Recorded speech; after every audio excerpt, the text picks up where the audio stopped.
This content is for educational purposes only, not a professional advice. What is a credit score? Credit is whatever makes others believe in your promises.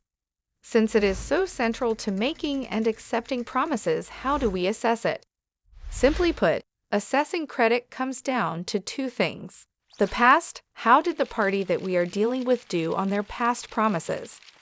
The future, are they capable of keeping the new promise that they are making? Well, looking at the past to assess somebody's ability to keep promises is exactly what credit scoring is. In most cases, we use our judgment to do this assessment. Do I know him enough?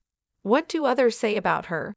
But our judgment can be biased, misinformed, or even illegal to use because 1. We often deal with people we don't personally know and will never meet. 2. Many financial transactions that involve promises, like making a loan or renting a place, are regulated and cannot be conducted on the basis of personal judgment.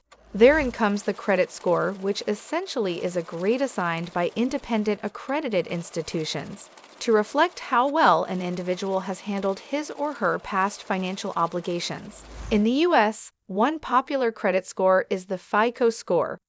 It ranges between 300 and 850. A high score above 660 means good credit. So, do you know what your credit score is? WeFi's mission is to help everybody achieve their financial goals. If you like this video and are looking for ways to improve your personal finances, download our smart app at www.wifiapp.com.